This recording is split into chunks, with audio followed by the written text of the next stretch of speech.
तो टोटल जो वैकेंसीज हैं भाई वो हैं 1516।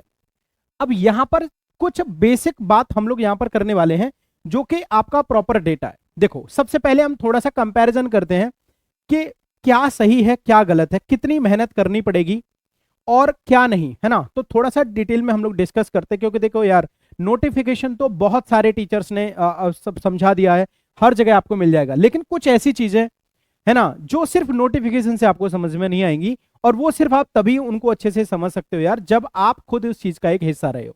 मैं आपको एक बात बताता हूं, 2021 से हम लोग शुरुआत करते हैं। 2021 में सबसे पहली बार यानी कि फर्स्ट टाइम 2021 में फर्स्ट टाइम आपका जीआईसी लेक्चरर यानी कि पीजीटी के लिए आपका पहली बार मेंस हुआ था, पहली बार वहां पर मेंस हुआ था। उससे पहले जो जीआईसी की जो भर्ती होती थी, जो परीक्षा होती थी, उसमें क्या होता था, यानी पहले और अब में क्या अंतर है वो हम थोड़ा सा डिस्कस कर पाएंगे ना, तो हम यहां से ये देख पाएंगे कि यार इस बार जो फाइनल सिलेक्शन है वो किस तरीके से होने वाला है ना, उस पर हम थोड़ी सी चर्चा यहां पर कर सकते हैं। देखो यार सब पहले यहां पर क्या था, पहले यहां पर यह था कि यार आपकी जो एलिजिबिलिटी थी ना वो सिर्फ और सिर्फ एमएससी थी, यानी कि वहां पर आपके पास में बीएड के लिए कुछ ऐसा नहीं था कि वो होनी चाहिए, यानी उस टाइम पर बीएड की कोई भी रिक्वायरमेंट नहीं थी। जब बीएड की रिक्वायरमेंट नहीं थी, और पहले मतलब 2021 की मैं बात बता रहा हूं, जब बीएड की रिक्वायरमेंट नहीं थी तो जो टोटल जो वैकेंसीज वहां पर आई थी फिजिक्स में मेल और फीमेल दोनों की मिलाकर के मैं बात करता हूं भाई, तो 98 टोटल वैकेंसीज वहां पर आई थी। 98 टोटल वैकेंसीज में से तकरीबन 60 वैकेंसीज थी मेल के लिए, और आप अप्रोक्सीमेटली 40 मान सकते हो आप फीमेल के लिए। मेल की 60 वैकेंसीज थी और फीमेल की हमारी कितनी थी 40। इन टोटल वैकेंसीज का जब फाइनल रिजल्ट आया तो 48 कैंडिडेट्स थे, है ना, 48 कैंडिडेट्स थे जो फाइनली सेलेक्ट हुए। अब आप एक बार देखिए, जब ये बात सेलेक्ट हुआ तो ये बात हमारे मन में पहले से ही थी कि भाई इस बार फिजिक्स में जो वैकेंसीज हैं वो बहुत अच्छे से आएंगी। दूसरी बात, मैथ में भी वैकेंसी ठीक आएंगी, क्योंकि देखो मैथ के बच्चे फिर भी अच्छे सेलेक्ट हो गए थे, है ना। केमिस्ट्री में बच्चे बहुत ज्यादा सेलेक्ट हुए थे, यानी अगर मैं पिछले 2021 का देखूं तो सबसे ज्यादा लगभग 80% बच्चे थे, टोटल वैकेंसीज का लगभग 80% बच्चे थे, 80 to 85% बच्चे थे जो केमिस्ट्री में फाइनल सिलेक्शन लेकर के गए थे। इसके ही अप्रोक्सीमेट आपके मैथ के स्टूडेंट्स भी थे। लेकिन सबसे ज्यादा जो परेशानी हुई थी, सबसे कम जो बच्चे सेलेक्ट हुए थे वो थे फिजिक्स वाले। अब जब वो फिजिक्स वाले बच्चे जो है वो सेलेक्ट नहीं हो पाए, यानी कि अगर वो लगभग 50% अप्रोक्सीमेट ही उनका रहा था, तो 50% वैकेंसी तो आपकी 2021 वाली खाली रही, और भाई साहब 50% आपकी नई आ गई। तो इस बार सबसे ज्यादा जो वैकेंसीज हैं, सबसे ज्यादा जो वैकेंसीज आपकी जीआईसी पीजीटी में जो पूछी जा रही हैं, जो आई हैं, वो है फिजिक्स में। अब फिजिक्स में भी सबसे ज्यादा जो हम बात कर रहे हैं भाई साहब, 40 में से अगर फीमेल का देखूं ना, सिर्फ 10 फीमेल थी, 10 से 15 फीमेल थी, मतलब समझ रहे हो 10 से 15 फीमेल थी। तो फीमेल की जो वैकेंसी है अभी हम जो देख रहे हैं 102 वैकेंसी हैं जो आपकी फीमेल के लिए है, और 90 के अप्रोक्स वैकेंसीज हैं आपकी, 85 के अप्रोक्स है शायद, है ना, वो है आपकी मेल में, है ना। तो मेल में और फीमेल में आपकी वैकेंसी तो पहले बहुत ज्यादा है। तो मैं पहले गर्ल्स के लिए बताना चाहता हूं, लेडी टीचर, आप सबसे पहले भाई ध्यान दो कि आपका सिलेक्शन होना तय है। पहले आप ये मान लीजिए, मैं कह रहा हूं यार आपका सिलेक्शन होना तय है, ठीक है, आपका सिलेक्शन होना तय है। बस मेरी आपसे गुजारिश यही है कि आप सही दिशा में सही तरीके से प्लीज तैयारी करना, क्योंकि आपकी 102 वैकेंसी ये छोटा नंबर नहीं है भाई। पीजीटी में 102 वैकेंसी एक बड़ा अमाउंट है, इसको मैं कभी ये नहीं बोलूंगा कि ये छोटा अमाउंट है। एक और बात, हां अगर ये 2021 की तरह ही होता, अगर इसमें बीएड नहीं मांगा जाता, है ना, तो शायद कंपटीशन बढ़ जाता, क्योंकि स्टूडेंट्स जो, अब देखो क्यों, किसको, अब देखो मैं आपको बहुत रियल डेटा देता हूं। मान लीजिए कोई बंदा एमएससी कर लिया, उसने बोला यार मुझे तो पढ़ाना है, मुझे टीचिंग करनी है, या मुझे पीएचडी करनी है ना, या मुझे टीचिंग करनी है, या मुझे आईआईटी जेई का टीचर बनना है, या मुझे नीट का टीचर बनना है ना, या मैं तो किसी कॉन्वेंट में पढ़ा लूंगा। हालांकि कॉन्वेंट के लिए तो बीएड की जरूरत पड़ जाती है, मतलब समझ रहे हो। इन सारी चीजों एमएससी के बाद में वो यहां पर सोच रहा है, यहां पर सोच रहा है, इवन दो वो सोच रहा है कि मैं रिसर्च कर लूंगा। यानी कि यार जो बंदा इन जगह पर जा रहा है वो बीएड की तरफ ध्यान नहीं देता, और जैसे ही वैकेंसी उसको दिखती है कि यार बिना बीएड वाली है, तो भाई साहब उसके पास फिजिक्स का या किसी भी मैथ का या किसी भी साइंस के सब्जेक्ट का एक्सपोजर इतना बड़ा होता है ना मेरे भाई, तो वो बहुत अच्छे से मेहनत कर लेता है। अगर उसको टारगेट मिलता है ना भाई, अगर कोई बंदा आईआईटी से एमएससी करके आ रहा है ना, मैं आपको बताता हूं, अगर कोई बंदा आईआईटी से एमएससी करके आ रहा है और उसको पता लग जाए कि यार कि पीजीटी की वैकेंसी है, पीजीटी की वैकेंसी वो भी जीआईसी वाली, तो वो क्या करेगा यार, 6 महीने में वो पूरा खत्म कर देगा इसको। जितने भी बच्चे सेलेक्ट हुए थे वो बच्चे नहीं थे भाई साहब, वो जिनके पास बहुत अच्छा एक्सपीरियंस था, लिखने का तरीका था, सब थे, सारी चीजें थी। दूसरी बात, और इनमें कौन से बंदे आ जाते थे, मान लीजिए कोई बंदा सिविल सर्विस की तैयारी कर रहा है, यूपीएससी की तैयारी कर रहा है, यूपीएससी की तैयारी कर रहा है ना, यूपीएससी की तैयारी कर रहा है। अब उसने क्या काम किया, उसने ऑप्शनल फिजिक्स ले रखा है, या उसने ऑप्शनल केमिस्ट्री ले रखी है, या ऑप्शनल उसने मैथ्स ले रखा है, तो भाई साहब उसके पास लिखने का एक बहुत अच्छा तरीका है, वो निबंध भी लिख लेगा, वो हिंदी भी कर लेगा। तो वो बच्चे थे जिनका जिनका फोकस किस चीज पे था, सिविल सर्विस को लेकर के था, वो बच्चे सेलेक्ट हुए। भाई साहब वो बच्चे जिनके पास बीएड थी वो सीरियस ही नहीं हो पाए, या वो लिखना ही नहीं जानते थे, उनको पता ही नहीं था कि मेंस कैसे आएगा। उन बच्चों के लिए सबसे बड़ी प्रॉब्लम क्या थी, जिनके पास बीएड थी उनके पास प्रॉब्लम थी कि वो इस चीज को बहुत अच्छे से समझ ही नहीं पा रहे थे कि यार हम लोग लिखेंगे कैसे। उनके पास एक सही गाइडेंस नहीं है। ऐसा नहीं है कि हम लोग लेबोरियस नहीं है, या जो बंदा आईआईटी से नहीं पढ़ रहा है तो वो इंटेलिजेंट नहीं है। यार आप किसी भी स्टेट यूनिवर्सिटी के भी एक छोटे से कॉलेज से पढ़ के भी एक अच्छी जॉब ले लेते हैं, कब, जब आपको एक अच्छी गाइडेंस दी जाती है। अब आपके पास अच्छी गाइडेंस नहीं है, आपके पास एक प्रॉपर वे नहीं है, आपके पास फ्लो अच्छा नहीं, क्या करेंगे आप, समझ रहे हो। जब कि आपके पास कैलिबर है, आप टैलेंटेड हैं, स्किल है आपके पास, लेबोरियस सब कुछ है, लेकिन आपको एक प्रॉपर फ्लो नहीं मिल रहा। मैं वही आपसे कह रहा हूं, तैयारी करिए लेकिन प्रॉपर फ्लो के साथ, प्रॉपर एक होता है ना, एक आपको बता पाए बंदा कि यार ऐसे इस रास्ते पे जाना है, समझ रहे हो ना। इसलिए मैं वो वाली बात आपसे ज्यादा करने में इंटरेस्टेड हूं कि कैसे करना है। अब सुनो, ये तो बात हो गई तब की, अब इन सभी पर लग गया भाई क्रॉस निशान। आईआईटी दिल्ली से एमएससी करने वाला बंदा, अगर कोई बंदा आईआईटी दिल्ली से एमएससी करता है तो वो बीएड नहीं करेगा, वो बीएड नहीं, यार उसका इंसल्ट है, वो बीएड नहीं करेगा। अब आपका कंपटीशन हो गया खत्म, यानी कि जो बंदे वाकई जिनको हमारा समाज बहुत इंटेलिजेंट मान रहा है, यार ये सब्जेक्ट में ये आ गया तो कर देगा खेल खत्म, लेकिन वो हो गए इस लाइन से अलग। अब जब ये बंदे लाइन से अलग हो गए तो अब आ गए बीएड वाले मेन लाइन में। अब बीएड वाले जब मेन लाइन में आ गए तो इस बार 2025 में जो अभी आपका आज जो नोटिस आया, 12 अगस्त को जो ये नोटिस आया आपका, तो इसमें भाई साहब बोल दिया गया कि एमएससी प्लस होना चाहिए आपका बीएड, और बीएड भी कंप्लीट, समझ रहे हो। जैसे मान लो पिछले एक साल से ये चल रहा है कि इस बार जीआईसी में ना बीएड कर देंगे, जीआईसी में बीएड कर देंगे। कुछ बंदे थे यार जिन्होंने बीएड को साइड में करना शुरू कर दिया, लेकिन उनको डिग्री चाहिए, फाइनल होनी चाहिए, सबसे पहली बात है। बहुत सारे आप में से भी ऐसे स्टूडेंट होंगे जो फाइनल ईयर में होंगे और जो परेशान हो रहे होंगे, यार कैसे भी करके, क्या मैं पीजी की अपेयरिंग में हूं या फिर मैं बीएड फाइनल ईयर अपेयरिंग में हूं, मेरा रिजल्ट रुका हुआ। भाई साहब एलिजिबल नहीं हो, इनको फाइनल रिजल्ट चाहिए, समझ रहे हो, इनको रिजल्ट चाहिए, आपका फाइनल रिजल्ट अगर बाद में आएगा और आप फॉर्म भर रहे हो तो आपको ज्वाइनिंग नहीं मिलेगी, पहली बात, ठीक है ना, बात समझ में आ गई। तो सबसे पहली बात है, आपका कंपटीशन हो गया खत्म, आपका कंपटीशन, आपका इस बार कोई, मैं कह रहा हूं नो कंपटीशन भाई साहब, बिल्कुल कोई कंपटीशन ही नहीं है। कंपटीशन सिर्फ खुद से है इस बार, है ना। इस बार कंपटीशन जनता से नहीं है। आप देख रहे हो यार 140 करोड़ का देश, जहां पर एक एक वैकेंसी के लिए लाखों में कतार लग जाती है, लाखों में, जहां पर आप ये देख पा रहे हो कि एक ऐसी वैकेंसी जहां पर आपका कंपटीशन सिर्फ खुद से है, आपका सेल्फ कंपटीशन है भाई, सेल्फ कंपटीशन। 40% लेकर के आना है, और 40 से नीचे आओगे कितने भी बुद्धिमान हो, सिलेक्शन नहीं होगा। तो आप मिनिमम टारगेट 40% भी रखोगे, फाइनल सिलेक्शन आपका जाने वाला है, आप मेरे से लिखवा के ले लो। अब मैं आपको बताता हूं, तो ये पहली, इसको पॉजिटिव लो यार, है ना, आप सभी लोग इस चीज को पॉजिटिव लो, क्योंकि जो लोग कंपटीशन से बाहर हुए हैं, ये ठीक है, जो भी हुआ बढ़िया हुआ, ठीक है ना। अब आपके पास बीएड है, अब आप इसका सही फायदा तभी ले सकते हो जब यहां पर आपके पास में क्या रहेगा। देखो इसमें होंगे 2 पेपर, जैसे पहले हुआ, पेपर के होने का तरीका इन्होंने नहीं बदला है, पेपर होने का तरीका नहीं बदला। अभी हम ऑफिशियल भी यहां पर आपको दिखा देंगे, ठीक है ना, यस।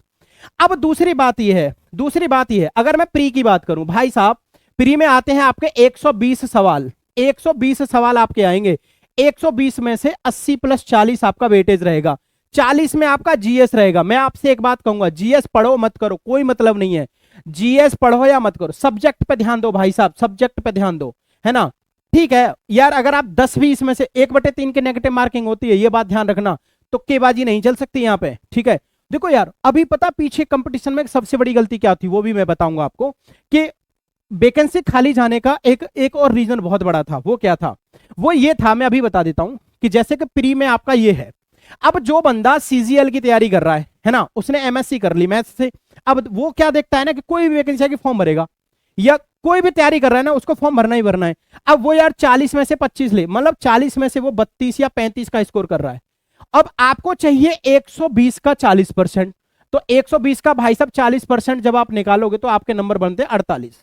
आपको 48 क्वेश्चन सही करने, और 48 में से वो क्या कर रहा है, 40 में से 32, मतलब 40 में से 32 वो यहां पर ले आ रहा है। कितने बच रहे हैं भाई साहब, 32 जोड़ो जरा, 16 आपके बच रहे हैं। क्या 80 में से 16 नहीं ला पाएगा? तुक्के भी मारेगा तब भी ले आएगा। भाई साहब उन सभी बच्चों का सिलेक्शन हुआ जो तैयारी कर रहे थे, उनकी सब्जेक्ट में डेप्थ थी ही नहीं, वो सब्जेक्ट जानते ही नहीं थे, और जिस बंदे का वाकई सब्जेक्ट अच्छा था वो यहां पर खेल गया, उसके 6, 7, 8 आ रहे थे। अब जिस बंदे का 6, 7, 8, 10 भी आ गया, यहां पर वो मान लो 50 ले आया, तो वो 65, 60, 65, 50, 55 ला करके चला गया फाइनेंस। मतलब आपका कंपटीशन खत्म, समझ रहे हो, कंपटीशन खत्म हो गया था भाई साहब। मुझे आज भी याद है, मैं इस भर्ती का हिस्सा रहा हूं। आप देख रहे हो 100 में से सिर्फ 60 बच्चे हैं जो पेपर देने जा रहे हैं, 40 बच्चे पेपर ही नहीं दे, मतलब रूम खाली पड़ा है भाई। अगर 10 बच्चे, अगर एक रूम में 40 बच्चों की सीट है, और 40 में से आप देख रहे हो 24 बच्चे सिर्फ प्रेजेंट है, 16 बच्चे एब्सेंट है, कैसा लगेगा आपको? ये मैं बहुत रियलिस्टिक बात बता रहा हूं, ये मैं एज ए टीचर बात नहीं बता रहा, मैं एज ए एस्पिरेंट बता रहा हूं कि मैं इस चीज का हिस्सा रहा हूं। क्योंकि तब बीएड नहीं मांगते थे और अब बीएड मांगते हैं, और मैं बीएड नहीं हूं, अब मैं इस भर्ती का हिस्सा नहीं हूं, समझ रहे हो आप? तो ये चीज जो आप यहां पर देख रहे हो ना, ये जो चीज आप यहां पर देख रहे हो, वो आपको ध्यान से देखना है कि आपका कंपटीशन किसी दूसरे से है ही नहीं, बराबर वाला बंदा भी इसी तरीके से। हाँ भाई, बात समझ में आ रही है ना? बराबर वाला बंदा भी इसी कंफ्यूजन में है। तो भाई साहब मैं आपसे एक ही बात कहूंगा, इस पे फोकस कर लो, इसका फोकस मतलब अगर आप 20 पे भी फोकस कर रहे हो, इस पे जितना करना है करो, वो आपका काम है, मैं इस पे बात नहीं करना चाहता, लेकिन भाई सब्जेक्ट पे प्लीज काम कर लो। इसके बाद में अब मैं बात करता हूं मेंस की। अब आप यहां से क्वालिफाई करके यहां पे पहुंच भी गए, मेंस के भी इन्होंने 2 भाग कर रखे हैं। मेंस का पहले भाग, पहले वाले भाग में हिंदी का निबंध, ठीक है ना, हिंदी का निबंध मुझे आज भी याद है 1000 शब्दों का था। 1000 शब्दों में आपको हिंदी का निबंध लिखना है, 50 नंबर का था। इसमें से भी 40% नंबर लाने हैं, मतलब समझ रहे हो कितना बड़ा इन्होंने अन्याय किया है, और ये अब इस बार भी होगा। अगर कोई बंदा ये सोच रहा मैं फिजिक्स में बहुत विद्वान हूं, मैं फिजिक्स से कर लूंगा, भाई साहब नहीं होगा। आपको निबंध में भी 50 में से 40% यहां पर लाना पड़ेगा, यानी कि आपको 20 नंबर लाने ही हैं, 50 में से 20 अंक आपको लाने हैं। कितना अच्छा फाइन लिख पाओगे? क्या 50 में से 20 नंबर लाने के लिए कितनी मेहनत करनी पड़ेगी? ये वो 10वीं और 12वीं का बोर्ड की परीक्षा नहीं है कि आप कुछ भी लिख के उल्टा सीधा डेटा डाल के आप नंबर ले लोगे, नहीं भाई। यहां पर आपको एक बेहतरीन सीरियसनेस के साथ में तैयारी करनी पड़ेगी, निबंध को प्रॉपर तरीके से सीरियस लेना पड़ेगा, समझ रहे हो? और 50 अंक की जो है वो आपकी है हिंदी की व्याकरण। यहां पर सर जी हिंदी की व्याकरण, अब समझ रहे हो, ये जो व्याकरण है, ये जो हिंदी की जो ग्रामर है, ये एमसीक्यूज नहीं है भाई साहब, यहां पर आपको लिखना है। अगर आपसे बोल दिया गया कि फलानी चीज का विलोम बताओ, अब आपको विलोम याद नहीं है, आपको पर्यायवाची याद नहीं है, अनेक शब्दों के लिए एक शब्द याद नहीं है, तो कुछ नहीं मिलेगा, यहां गलत लिखने पर कुछ नहीं मिलेगा। हाँ, मेंस में नो नेगेटिव मार्किंग, मेंस में कोई भी नेगेटिव मार्किंग नहीं होती, आप फालतू का लिख सकते हो, लेकिन इसके पीछे भी मैं आपको एक बात बताऊंगा, फालतू का लिखने और ना लिखने का मतलब क्या है, ठीक है? तो ये तो हो गया आपका ये, यानी कि आपको ओवरऑल 100 में से 40 अंक यहां पर लाने हैं। अगर आप 100 में से 39 लाते हो, फिजिक्स 100% करके आते हो, आप लोग क्या हो जाओगे, फेल हो जाओगे। बात समझ में आ रही है? तो भाई साहब ये बहुत इंपॉर्टेंट है, यहां पर 40 प्लस चाहिए, ये कट ऑफ मार्क्स है, मतलब इसके नंबर जुड़ेंगे पर मिनिमम 40 चाहिए, चाहिए भाई साहब, है ना? अब सुनो आगे की बात। मेंस वाले में फिर आपका शाम को पेपर होता है, यानी कि उसी के 1 घंटे का ब्रेक देने के बाद में उसी दिन आपका शाम को फिजिक्स का मतलब सब्जेक्ट का पेपर हो जाएगा, सॉरी, है ना, आपका सब्जेक्ट का पेपर हो जाएगा। सब्जेक्ट का पेपर 300 अंक का होगा, 300 अंक का होगा। अब 300 का फिर से 40% करिए, 40% करेंगे 120 अंक आपको लाना ही है। मतलब समझ रहे हो, 98 में से सिर्फ 48 बच्चे ऐसे थे जो पहले वाले 100 में से 40 और दूसरे वाले 300 में से 120 लाने वाले विद्यार्थी थे। जगह खाली जाना, आज के इस समय में जगह खाली जाने का मतलब आप समझ रहे हो। कंपटीशन का लेवल क्या रहा होगा, पेपर का लेवल क्या रहा होगा। हाँ भाई, ये बात समझ में आ रही है आपको, कंपटीशन का लेवल वहां पर क्या रहा होगा। ये सारी चीजें भाई साहब आपको इस तरीके से देखना पड़ेगा, समझ रहे हो ना। तो ये आपका एक पेपर का पैटर्न है भाई। मैं कह रहा हूं लग जाइए, इससे बेहतर मैं कह रहा हूं आपकी लाइफ का सबसे बेस्ट दिन है आज का, है ना। आज की आपकी लाइफ का सबसे बेस्ट दिन है आपका 12 अगस्त। भाई साहब लिख लीजिए, एमएससी बीएड हो लग जाइए, ठीक है। एमएससी बीएड हो तो बस लग जाइए। बाकी अगर किसी का कोई भी डाउट है तो प्लीज लाइव में पूछ लो, जो भी आपका कोई भी क्वेश्चन है किसी का। हाँ भाई, अभी देखो यार, सरकारी नोटिफिकेशन है, बहुत सारे टीचर्स हैं यार जिन्होंने बता दिया, ये सब आप पढ़ लेना। ये अब इतना सब कुछ पढ़ने से जो भी इसमें आएगा ना वो सब मैंने बता दिया, वही सब चीजें, और कुछ भी अलग से है ही नहीं। आप खुद आराम से घर बैठ के इसका प्रिंट निकाल के पढ़िए, वही सब बातें मिलेंगी जो मैंने आपको बताई हैं, है ना। अब जिन टीचर्स के लिए नया है यार, है ना, जो खुद इस चीज को अपने तरीके से देख रहे होंगे तो वो तो आपको बताएंगे, लेकिन जो मैंने बताया वो एकदम सार है। अच्छे तरीके से पढ़िए यार, मेंस वेंस क्या है ना, सारी चीजें वही हैं। देखो यहां पर देखो, ये आ गया, ये आ गया आपका निबंध आ गया ये, ठीक है ना। ये आपका हिंदी इंग्लिश में आप देख लोगे, वैकल्पिक विषय, है ना। देखो यहां से आप देख लोगे, ये परंपरागत तरीके से 2 घंटे का पेपर पहले वाला 100 अंक का है, 3 घंटे का 300 अंक का है। अपठित गद्यांश सम्मेलन समय रेखांशित भागों का करना है, विलोम शब्द ये सब 50 नंबर में आएगा। दूसरे खंड में आपका निबंध, हिंदी निबंध आएगा, ये आपका यहाँ पर लिखा हुआ है क्रियान्वयन। और देखो ये दिए गए हैं 6 आपको दिए गए हैं, इन 6 में से कोई सा भी, शायद 2 पूछे जाते हैं, 2 में से कोई सा भी एक करना होता है ना। तो कोई सा भी एक आपको करना है। हमारे पास पेपर होगा ना तो हम वो एग्जैक्टली पेपर आपके पास में साथ में किसी दिन शेयर कर देंगे, है ना। हाँ यार देखो, टेक्स्ट बुक पर मेरा बैच शुरू हो गया आज से, टेक्स्ट बुक पर मेरा बैच शुरू हो गया है, एलटी का बैच शुरू हो गया है, जीआईसी का बैच हम लोग लॉन्च करने वाले हैं। टेक्स्ट बुक से आप कोर्स परचेज करेंगे, मैक्सिमम डिस्काउंट के लिए कौशल कूपन कोड आप यूज करेंगे। अधिक जानकारी के लिए 7465968017 पर आप मुझे मैसेज करेंगे।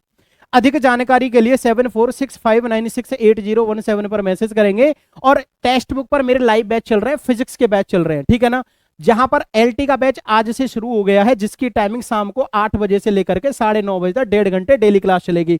और जीआईसी का बैच अभी शुरू नहीं हुआ है, इसका बैच जल्दी ही हम शुरू कर देंगे, ठीक है ना। ये बात समझ में आ रही है, यस। तो मुझे नहीं लगता कि इसमें मुझे कुछ भी चीज पढ़ाने की जरूरत पड़ेगी, ठीक है ना। ये सारी चीज आपको डिटेल में सिलेबस दिया है, आप देख लीजिए।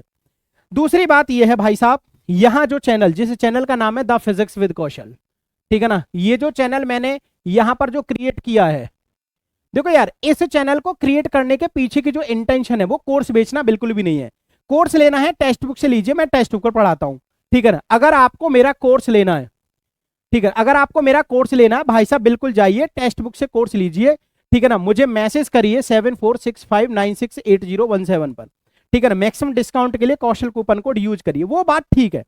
यहां जो ये वाला चैनल यहां पर क्रिएट किया, इसका उद्देश्य, ठीक है, इसका उद्देश्य जो यहां पर है वो कोर्स बेचना नहीं है। इस चैनल का उद्देश्य, इस चैनल के पीछे की इंटेंशन है बिल्कुल फ्री में आपकी समस्याएं सुनना, फ्री में समस्याएं सुनना, फ्री में समस्याएं सुनना, ठीक है ना। फ्री में समस्याएं सुनना इस चैनल का एकमात्र तरीका है। यहां पर मैं आपको मेंस लेवल से फ्री में तैयारी करवा रहा हूं, मेंस लेवल से फ्री में तैयारी करवा रहा हूं। यहां पर सिर्फ मैं फिजिक्स ही नहीं, मैं फिजिक्स के साथ में मैथ्स की तैयारी भी करवा रहा हूं, है ना। आप मेरी मैथ्स की वीडियोस देखेंगे, मैंने यहां पर मैथ्स में कॉम्प्लेक्स एनालिसिस की शुरुआत कर दी है।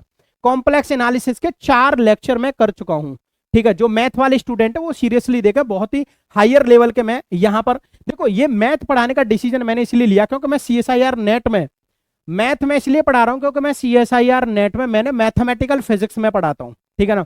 मैथमेटिकल फिजिक्स पढ़ाता हूं, क्वांटम मैकेनिक्स पढ़ाता हूं और क्लासिकल, ये 3 सब्जेक्ट में पढ़ाता हूं। वहां पर जो मैथमेटिकल है वहां पर फोरियर हो गया, लीजेंड्रे वेसल फंक्शंस हो गए, आपका लाप्लास ट्रांसफॉर्म, आपका differential equation, partial differential function, green function, ये टॉपिक मैं वहां पर पढ़ाता हूं, वेरी हायर, जितना जीआईसी में भी नहीं आएगा, ठीक है ना। तो ये सारी चीजें जब मैं वहां पर पढ़ाता हूं तो यार मैंने सोचा क्यों ना हम फ्री में उन स्टूडेंट्स को मैथ्स की वो नॉलेज भी दें जो मेरे से पढ़ना चाहते हैं। ठीक है, एक फ्रीक्वेंसी मैचिंग होती है। तो जो बंदे मैथ्स की तैयारी फ्री में करना चाह रहे हैं और फिजिक्स को, और इन सबको मेंस लेवल से पढ़ा रहा हूं। मेरा एमसीक्यू से यहां पर कोई खास वो नहीं है कि यार मैं सिर्फ एमसीक्यूज कराऊंगा 6-7 घंटे की, मैं सैटरडे संडे में मैंने प्लान बताया है आपको। लेकिन मेंस लेवल की तैयारी के लिए आप इस चैनल को सब्सक्राइब करिए। I need your support. ठीक है ना, आप इस चैनल को सब्सक्राइब कर लीजिए, बस यही आपकी फीस है।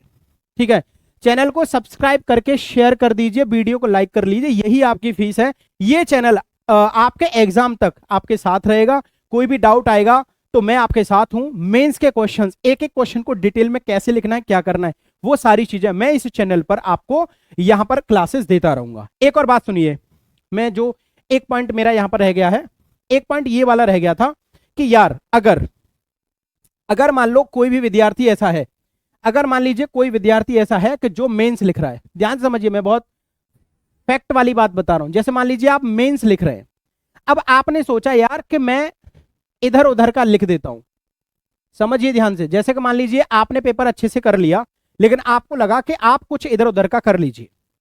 लेकिन जब आप इधर उधर का करते हैं ना भाई, जो कॉपी चेक करने वाले लोग हैं, जो कॉपी चेक करने वाले लोग हैं वो सेंट्रल यूनिवर्सिटीज, आईआईटीज, एनआईटीज के प्रोफेसर्स होते हैं। और भाई साहब प्रोफेसर्स का अपना एक ऑरा होता है। उनको कोई फालतू की चीज दिखती है ना, तो फिर वो ना बहुत गुस्से में आ जाते हैं यार। उनको लगता है यार ये क्या ही लिख रहा है। या जो बंदा यहां पर इस प्रश्न में प्रश्न संख्या 4 के अ में कुछ भी लिख रहा है, तो ये प्रश्न संख्या 6 के बी में भी यही लिख रहा होगा। समझ रहे हो? तो उनकी एक इंटेंशन बन जाती है, और इसका नुकसान उस बच्चे को भुगतना पड़ता है भाई, जो कुछ भी लिख रहा होता है। तो मेरी आप लोगों से एक रिक्वेस्ट है, वो बोर्ड वाली चीज अपने मन में से निकाल दीजिए कि हम कुछ भी कर देंगे। तो मेरे हमारे नंबर 98% आ गए थे कि 92 आ गए, डज नॉट मैटर। यहाँ 40% ही आपके 100% है। तो ये बात मैं बहुत प्रैक्टिकल बात बता रहा हूं भाई, ये गलत सलत या उधर उधर का नहीं लिखना है। अगर आपको आता है एफर्ट मारिए, बढ़िया से लिखिए। 250 शब्दों में अगर आपसे कुछ भी लिखवा रहा है मत लिखिए यार। अगर आपको बहुत अच्छे से 200 शब्द आते हैं, बहुत अच्छे से आपको 150 ही आते हैं, 250 में से 150 सही ईमानदारी और सही तरीका से लिख पा रहे हो, नंबर मिलेंगे आपको, मैक्सिमम नंबर मिलेंगे। लेकिन ये मैटर नहीं करता यार कि आप मतलब 200 अगर 150 आपने अच्छे लिख लिए, फिर आपने सोचा यार 100 को मैं कुछ ऐसे लिख देता हूं, ऐसे खींच खांच कर देता हूं। कोई मतलब नहीं है भाई, ऐसे खींच खांच करने का कोई भी सेंस नहीं बनता है। और अगर आप ऐसा करते भी हैं तो ये आप अपने आप से धोखा कर रहे हो, आप सिलेक्शन से बहुत दूर जा रहे हो। प्लीज रिक्वेस्ट है भाई, गलत सलत नहीं लिखना है, प्लीज बोल रहा हूं मैं। सिलेक्शन लेना है, ईमानदारी से रहिए, मेहनत करिए, खुद पे काम करिए। हाँ भाई, हाँ भाई, मेंस में बिल्कुल क्यों नहीं आएगा, क्यों नहीं आएगा। अगर आप फिजिक्स से फॉर्म फिल कर रहे हैं तो जरूर आएगा। ठीक है, अब आप बताइए, किसी का कोई डाउट है तो प्लीज पूछ लीजिए। यहां तक किसी का कोई भी डाउट है तो प्लीज पूछ लीजिए। चैनल को सब्सक्राइब जरूर कर लो जो भी नए हैं। अब देखो, मेरा एक तरीका ये भी है, जो मेरा नंबर है ना 7465968017, यहां पर मैं क्या करता हूं, डेली क्लास की पीडीएफ भी शेयर करता हूं। यहां पर हम लोग डेली क्लास की पीडीएफ आपको मिलेगी। ठीक है, डेली क्लास पीडीएफ मिलेगी, चाहे वो टेक्स्ट बुक वाली सुबह वाली क्लास हो। भाई देखो, टेक्स्ट बुक पर सुबह 8 बजे मेरी क्लास होती है, जहां पर मैं एमसीक्यूज कराता हूं। यहां रात को मैंने एक डेली टाइम किया हुआ है, यहां पर मैंने एक टाइम फिक्स किया हुआ है 10 बजे, है ना। 10 बजे डेली आपको क्लास मिलेगी। यहां पर इस चैनल पर 10 बजे डेली क्लास मिलेगी। 10 बजे डेली क्लास मिलेगी तो मिलेगी भाई, है ना। तो यहां पर क्या है, इस वाली क्लास का पीडीएफ और सुबह वाली क्लास का दोनों आपको यहां पर आप मुझे मैसेज कर देंगे, मैं आपको एक ग्रुप में ऐड कर दूंगा। ठीक है, एक मैं ग्रुप में आपको ऐड कर दूंगा, ठीक है ना। तो वहां से आप सभी पीडीएफ, और आप बाकी स्टूडेंट्स जो सीरियस हैं या किसी को कहीं से कोई भी कंटेंट मिलता है तो आप वहां से क्या कर सकते हैं भाई, कनेक्ट कर सकते हैं। सर फिजिक्स में वर्ड लिमिट कैसे कंप्लीट करेंगे? यार देखो, वहां पर ज्योति देखो, वर्ड कंप्लीट करने का एक तरीका होता है। जब मैं यहां पर आपके साथ में क्वेश्चंस लेकर के आऊंगा ना, तो वहां पर हम लोग चीजों को देखो यार, ऐसा नहीं है कि 250 बोला है तो वो ऐसे करके वर्ड्स काउंट करें। उनके पास ना पर्टिकुलर लाइंस होती हैं, है ना। देखो, मैं आपको कॉपी के बारे में भी बता देता हूं। उत्तर पुस्तिका कैसी होती है ना, उत्तर पुस्तिका कैसी होती है, इसको भी जरा देखिए। देखो यार, दो तरीके, आंसर राइटिंग जो आप लिखते हो वो कैसे करनी है। आंसर राइटिंग की कॉपी जो है ना, वो जरा देखिए कैसी होती है। देखो यार, वहां पर क्या होता है, जैसे कि आपको प्रश्न पत्र मिला है ना, जैसे आपको प्रश्न पत्र मिला, आपको क्वेश्चन पेपर यहां पर मिला, ठीक है ना, जैसे आपको यहां पर क्वेश्चन पेपर मिला, तो जब आपको क्वेश्चन पेपर मिला तो इसमें सारे क्वेश्चंस लिखे हुए हैं कि यार पार्ट ए यानी कि खंड ए में, पार्ट ए में इतने क्वेश्चंस हैं, पार्ट बी में इतने क्वेश्चंस हैं, और पार्ट सी में इतने क्वेश्चंस हैं। पार्ट ए वाले जो क्वेश्चंस हैं वो 50 वर्ड्स में लिखने हैं, पार्ट बी वाले जो क्वेश्चंस हैं वो 150 वर्ड्स में लिखने हैं, और जो पार्ट सी वाले हैं वो मान लो 250 वर्ड्स में आपको लिखने हैं। ये तो हो गया आपका क्वेश्चन पेपर। यहां पर आपका लिखा होगा कि यार अगर पार्ट ए में कोई क्वेश्चन नंबर ए का, क्वेश्चन नंबर ए है, तो आपसे बोल दिया अगर 50 वाले हैं तो ये 5 नंबर का है, क्वेश्चन नंबर 2 भी 5 नंबर का। मान लो इसमें 2 पार्ट हो गए, ए और बी, तो हो सकता है ये 2 नंबर का हो, ये 3 नंबर का हो। यानी कि अगर किसी भी क्वेश्चन के अंदर सब सेक्शंस अगर यहां पर होंगे, हाँ भाई सर मैथ्स की वीडियोस प्लीज, यार मैथ्स की वीडियोस हैं, मैंने कॉम्प्लेक्स एनालिसिस को पढ़ाना जो है वो यहां पर शुरू किया है, तो उसके लगभग 4 जो है लेक्चर हो चुके हैं। जब तक कॉम्प्लेक्स एनालिसिस के तकरीबन 25 लेक्चर नहीं हो जाएंगे मैं दूसरा नहीं उठाऊंगा। 25 लेक्चर मेरा टारगेट है, क्योंकि मुझे बिल्कुल शून्य से शिखर तक उनको पहुंचाना है, समझ रहे हो। तो बिल्कुल शून्य से शिखर तक पहुंचाएंगे तभी हमारे 25 लेक्चर में वो होगा। और मैं फालतू की वीडियो नहीं बनाऊंगा यार, कि अगर मान लो मेरा कोई टॉपिक ये है वो है, या कहीं से कुछ भी कर दिया, और नहीं, ये मेरा इस चैनल पर सिर्फ जो उद्देश्य है वो ये है, सही ऑथेंटिकेट डेटा देना, आप लोगों के सामने सही न्यूज देना, आपकी सारी बातें सही से सुनना और उनको सही से रिप्लाई करना कि वाकई सिलेक्शन के लिए क्या होता है, समझ रहे हो। मैं इस YouTube चैनल, मेरा इंटरेस्ट है यहां पर, मेरा मतलब इस कंपनी को या इसको अपने चैनल को कंपनी बनाने का उद्देश्य मेरा नहीं है यहां पर, बस ये है कि बस बढ़िया है, मैं आप लोगों को अपनी चीजें बता पा रहा हूं, ये मेरे लिए एक बड़ी अच्छी बात है कि मैं बहुत सारे लोगों से जुड़ पा रहा हूं जो मेरी बातें सुन रहे हैं, वो उन लोगों से बच पा रहे हैं यार जिनको जीआईसी का पीजीटी का पी भी नहीं पता और लेकिन पढ़ा रहे हैं। मैं नहीं चाहता हूं कि आप इस तरह के लोगों के बातों में आए और आप अपने आप को खत्म कर दें, मैं बिल्कुल नहीं चाहता यार, इसलिए मुझे ये चैनल बनाना पड़ा। अदरवाइज तो यार मैं टेस्ट पेपर क्लासेस लेता हूं, सभी को पता है, समझ रहे हो। तो ऑथेंटिकेट जानकारी के लिए फिजिक्स और मैथ को डिटेल में पढ़ाऊंगा यार, मेंस कैसे लिखना है, समझ गए ना। तो ये तो हो गया आपका पेपर, लेकिन जब आपकी उत्तर पुस्तिका आपके सामने आएगी, जब आपके सामने आपकी उत्तर पुस्तिका अगर आपके सामने आती है ना, तो वहां पर क्या होता है, उसमें भी लिखा होता है प्रश्न 1 का ए पार्ट पहले इंग्लिश में लिखा होगा, फिर ये यही प्रश्न आपका हिंदी भाषा में लिखा होगा, इसके नीचे बी, तो फिर यहां पर ना खाली स्पेस होती है, खाली जगह होती है, क्योंकि यहां पर अगर लिखा है ना 50 वर्ड्स, यहां पर लिखा है 50 वर्ड्स, तो उन्होंने एक पर्टिकुलर स्पेस बना रखा होता है उत्तर पुस्तिका में। तो आपको ना एक वहां पर एक आइडिया लग जाता है यार कि इस सवाल में मुझे कितना लिखना है। तो ये आंसर था ज्योति सिंह का, जिन्होंने पूछा कि हम कैसे काउंट करेंगे कि यार कि वहां पर जो वर्ड्स हैं वो कितने हैं, समझ रहे हो आप। तो उनको लिखने का तरीका आपको वो स्पेस, वो जो खाली जगह है, वो खाली जगह आपको बता पाएगी कि हाउ टू राइट, कितना बड़ा हमें क्वेश्चन को लिखना है। अब यार एक बात बताओ, आपके पास मान लो 250 वर्ड्स का आंसर आपको लिखना है, तो वहां पर स्पेस ही आपको बता देगा कि यार इसमें इतना लिखना है, आपको पता लग जाएगा कि आप कितना लिख पा रहे हो कितना नहीं। लेकिन समटाइम्स क्या होता है, जो मैं बता रहा हूं वो गलती नहीं करनी है। जैसे मान लो आपने यहां से उत्तर लिखना शुरू किया और आपका मान लो आधे में ही आ गया, तो ये फालतू नीचे वाला, ये तो आपने अच्छे से लिखा, ये तो आपने अच्छे से लिखा, अच्छे से लिखा यहां पर, तो आपको मान लो ये 25 नंबर का क्वेश्चन है, तो यहां पर अगर आपने अच्छे से लिखा है तो हो सकता है आपको 10 अंक मिल जाए, जो कि बड़ा नंबर है। जीआईसी में एक एक नंबर बड़ा इंपॉर्टेंट है भाई, समझ रहे हो आप। यहां पर अगर आपने जैसे ही फालतू में लिखना शुरू किया, जैसे ही आपने फालतू में लिखना शुरू किया, भाई साहब प्रोफेसर की इंटेंशन को भाई साहब बहुत अच्छे से समझ पाते हैं। आपने जैसे ही फालतू में लिखा वो इसको एवरेज कर देंगे, और हो सकता है वो आपको 2 अंक दे, कुछ भी ना दे, वो उसके ऊपर डिपेंड करता है। कोर्ट में कॉपी लेके जाओगे, वो ये वाले साक्ष्य रखेगा कि भैया इस सवाल का, वो इसको देखेगा ही नहीं।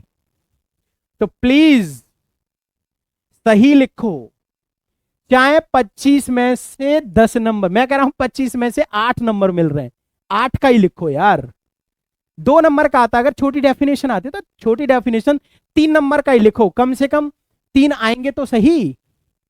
लेकिन इसको फालतू में लिखने की बजाय आप इनको भी गंवा दोगे, और इसी चक्कर में बच्चों का सिलेक्शन नहीं हुआ था। हाँ भाई, अब मुझे बताओ यार, किसी और का कोई भी डाउट हो तो प्लीज बताओ यार। हाँ भाई, देखो यार, अगर आप अच्छा क्वेश्चन पूछोगे सर कॉपी पे ही क्वेश्चन मिलेगा या तो ठीक है, हाँ बिल्कुल मिलता है भाई। आपको पता है कि मैं आपको बताता हूं, मेरे पास क्वेश्चन पेपर है, मैं अपना क्वेश्चन पेपर आपको किसी दिन लाइव में दिखाऊंगा। सर जी उस पर डॉट भी नहीं लिखा, जरूरत ही नहीं पड़ती, आपके पास इतना टाइम नहीं होता है, आपके पास, ठीक है ना, आपके पास इतना टाइम नहीं होता है कि आप क्वेश्चन पेपर को देखो। जो कॉपी आती है ना वहां पे सर, उसमें ही प्रॉपर वे में आपको लिखना पड़ेगा। ये मेंस की कॉपी की बता रहा हूं, मतलब सब्जेक्ट की कॉपी की बात बता रहा हूं मैं आपको, ठीक है ना। यस, हाँ भाई, हाँ बिल्कुल, मैं रोज की मैथ की क्लास लूंगा यार। हाँ भाई, ठीक है यार, स्काई वाले भाई साहब, मैं सब्जेक्ट मेंस की बता रहा हूं, जो पार्ट 1 आता है उसमें आंसर क्वेश्चंस लिखे नहीं आते हैं, समझ रहे हो। ये जो मैं उत्तर पुस्तिका बता रहा हूं ये सब्जेक्ट वाली है, ये सब्जेक्ट वाली उत्तर पुस्तिका है भाई साहब, सब्जेक्ट वाली उत्तर पुस्तिका है ये, हिंदी निबंध वाली नहीं है, समझ रहे हो आप। सर पेपर कैसे मिलेगा मेंस का? यार मैं फिजिक्स का तो यार मैं शेयर कर दूंगा, फिजिक्स का पेपर मैं शेयर कर दूंगा, और आई विल ट्राई के कुछ मेरे फ्रेंड्स हैं जो मैथ्स वगैरह से हैं तो मैं अरेंज कर दूंगा। यार देखो सेफ स्कोर, आकांक्षा बता तो रहा हूं, 40% सेफ स्कोर, सिर्फ 40% का सोचो। 50% सोच लिया ना तो भाई साहब जीनियस हो आप 50% ही सोच लो, 50% लिखने के बाद में आपका रिजल्ट है पास, आपका रिजल्ट पास मतलब सिलेक्टेड। ये मैं आज ही लिख के दे देता हूं, अगर आप 50% का सोच लिए तो आप सेफ जोन में हो, सेफ नहीं सिलेक्टेड हो आप। सेफ जोन तो 50+ पर ही है भाई साहब, 40.0001 भी आ गया देन यू आर सेफ।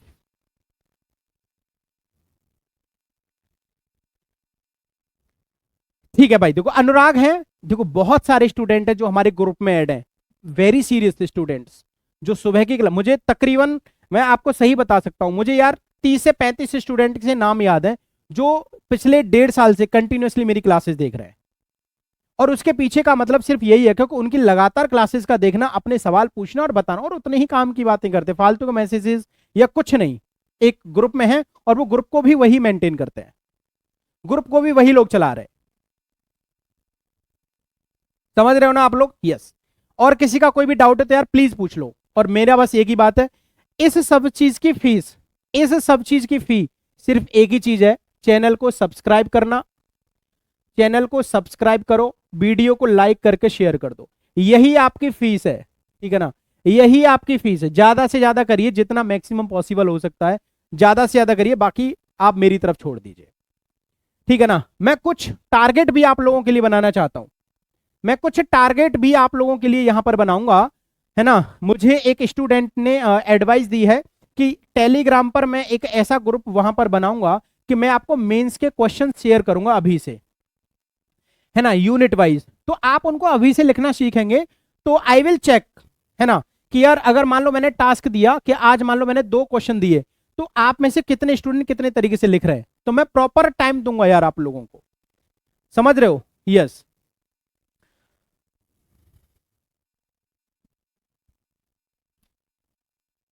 किसी का कोई भी डाउट है यार प्लीज पूछो।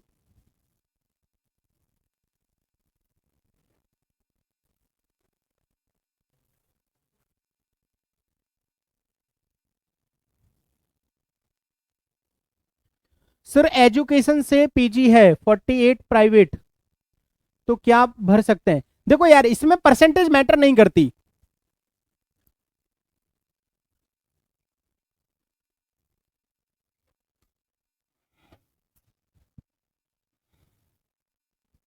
परसेंटेज मैटर नहीं करती इसमें।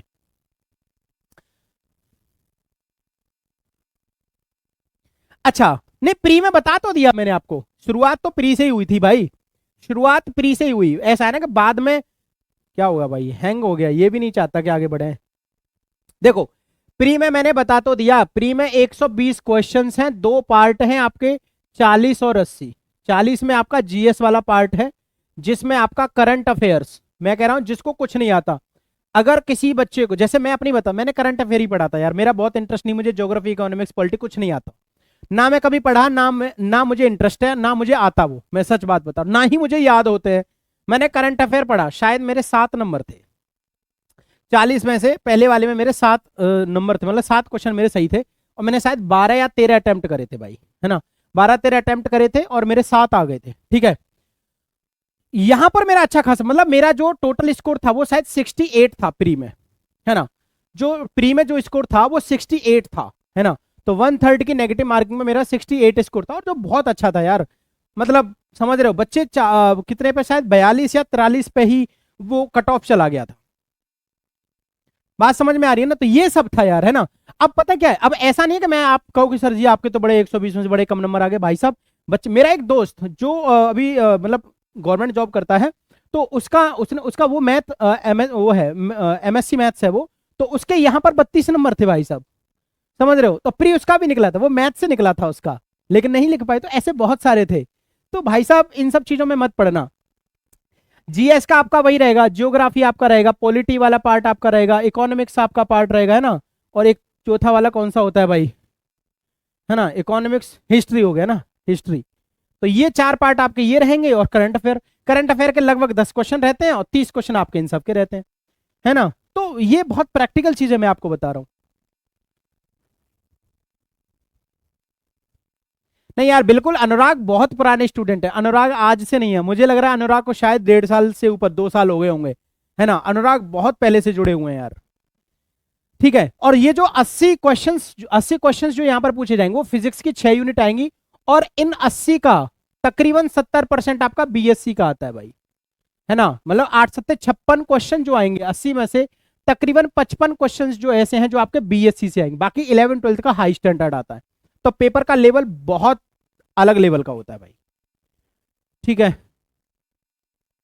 बिल्कुल भर सकते हैं, बीएड होना चाहिए, पूजा यादव जी बिल्कुल बीएड होना चाहिए एजुकेशन, है ना, बिल्कुल भर सकते हैं, अगर एजुकेशन में वैकेंसीज हैं तो वो आपको देखना पड़ेगा।